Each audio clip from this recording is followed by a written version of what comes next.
the Bombers, the Bagel Bombers. They're a travel team down in Sussex County. And so I help those boys with some lessons every now and again. And that's the one thing that I try to get across is the mental side. It's not so much physical, but it's putting in the daily work and making it happen through your mind first, and then therefore the body and productivity will follow. So we have to really train our minds to put our bodies in the best situation. Wow.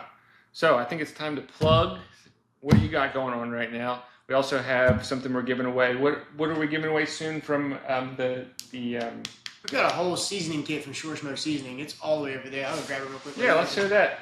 And then you became a realtor recently, which translates well, it seems like. Why did you decide on that? And then anything you want people to know about you that we haven't talked about? Yeah, I mean, well, once I was done baseball, I didn't know what I was going to do.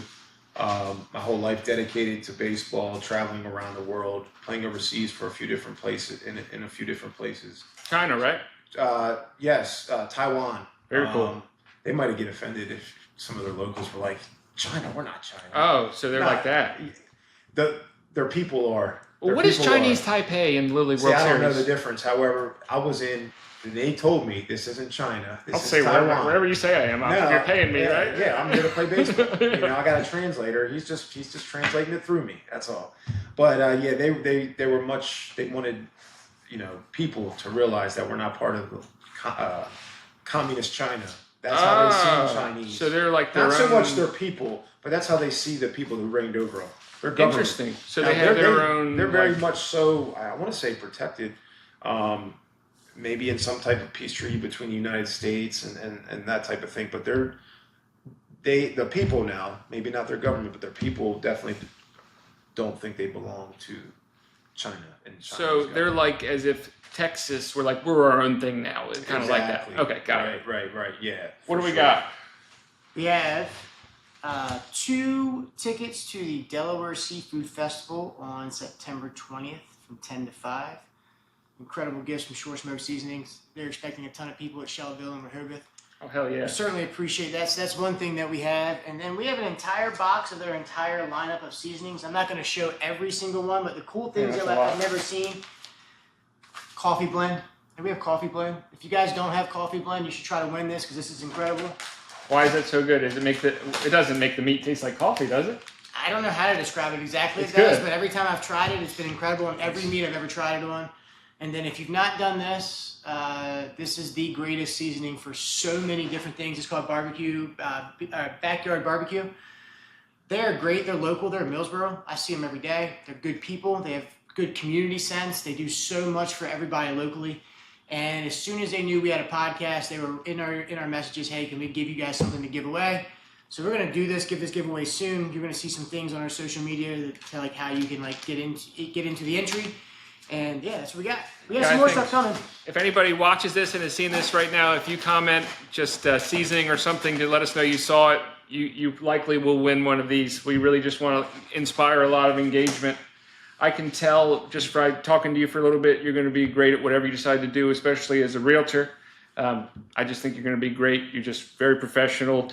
I tried to take you down some paths, and you were very good at your answers, and so you're going to be, I'm sure you're great in negotiations too. Yeah. What else about being a realtor are you liking? What else can you tell the people watching about your journey so far? Well, when I was in the major leagues, obviously as a player, we're a product. We have to perform to sell tickets, right? So transitioning from the major leagues as a player, probably into real estate, one of the things that I've gained is learning, but listening first, being a good listener. In sales, I was in the car business for about 5 years. One thing I've learned in sales, or to assist someone in a sales transaction, is to listen first. We serve them. We have a duty to serve them as a client. So I put down any pride or any ego lingering that I have to do with. That's like your thing, man. But that's what you said. It's like what you preach. And I do get clients that are in awe that I played professional baseball and some of the things that I maybe accomplished. But at the end of the day, they called on me to assist them. in previous 5 years, it was selling them a car or assisting them with that walk, that process.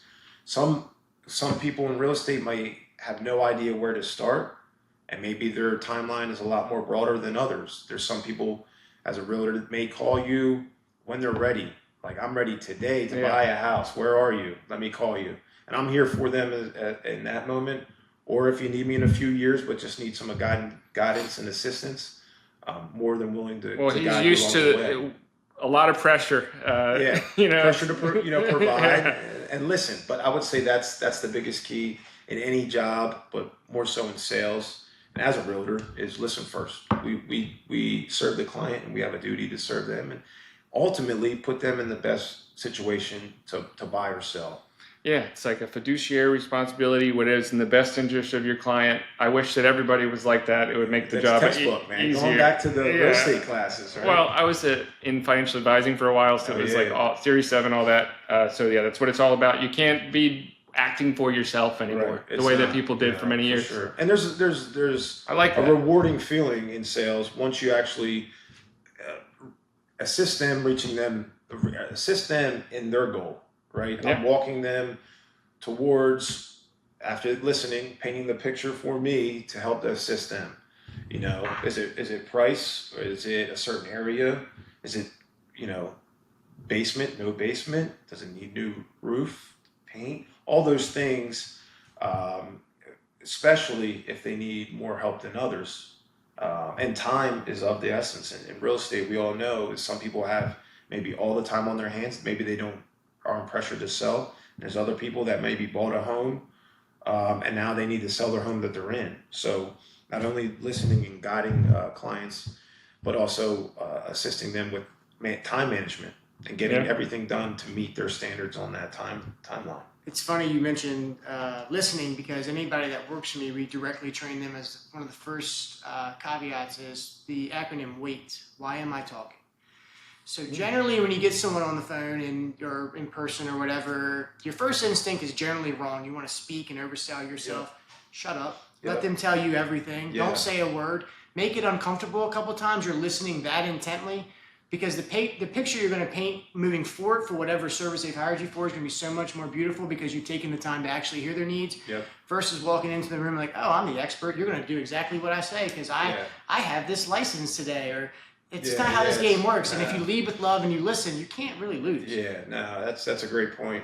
And I take that with all my clients I use. Whether, they're calling me just for some advice, or they're ready to make something happen. They need me or a realtor for that transaction. But listening and it's gratifying, and it's rewarding once you listen to their needs and execute on those needs, and then deliver. And you see them happy. The paycheck is just a byproduct. It's just We've had that. We're matching words now. We've been it for an hour. Yeah, we like you, but a lot man. of people We like you. Man, I'm glad. But a lot of people think, and before I forget, it's kind of how I took my career. It's like, I want to be good, and so does everybody else, but this comes first. To be good is just a byproduct. To be on TV, or to be at this college, or to be at the top of my high school, wherever it may be, if you're a young player or a kid or a young adult just trying to achieve, it's always having that mindset.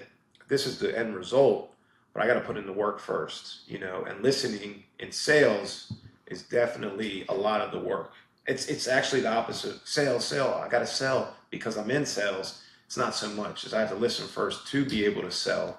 There's a big misconception of selling and marketing. You have to market the crap out of yourself. They have to know what you do. Sure. But when they're in front of you, you don't have to sell anything anymore because they've already said they want to try to do business with you. If you just calm yourself down and let them tell you what that perfect picture looks like, then you can go back to the drawing board and go, okay, I'm going to take this easel and make what they just told me. Right. Map it out. You're like a computer. You didn't, you let me drive this interview a lot, but I guarantee you, if you ever come to him for something, he's going to be like, I bet back in 2013, he has it. I know he's got it. He files it away. I had an interesting 24 hours. I know. My mind works completely different than most. So I'm analytical and a lot. So I heard a lot. And one of the things I like so much about what you said is transitioning from pro ball to real estate, you have some core disciplines that's no different in the two roles.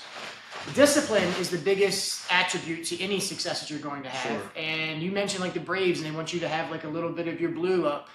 in my world, it's something similar. Sometimes I have these little Ericisms that you're just going to do at the very beginning to show that you're going to keep your role Right. here, but you have that built into you because of all the experience and all the reps and the discipline you took. And really what I think you exemplify is that excellence is not necessarily the goal, it's the choice of the habit. Yeah. And if you create great disciplined habits, excellence is so much easier for you. That's why you were in Camden Yards. That's why you went to the Houston Oilers. Yeah. That's why you great. went to the Phillies. That's why you're here today, crushing it in real estate, because you have the discipline and the skills to do what you need to do. Yeah, exactly. Man, Hit the nail on the head there, right? But and that's how I based my career. And now that I'm 36, took a different avenue other than baseball, which I still, like I mentioned, help out with kids and lessons, and I'm around the Milford Little League. My kids play.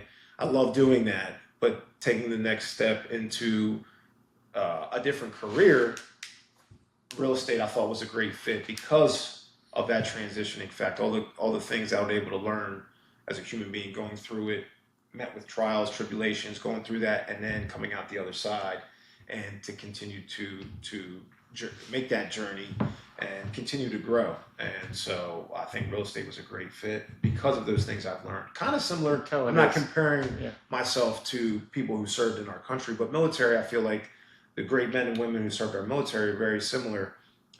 They might not have a college degree or a piece of paper, right? But they have real worldly experiences. Well, they have you know, discipline. Just huge. They have So huge. all those things that really matter in real life versus, coming up as a kid. It was education, graduate, get an education. That was kind of society.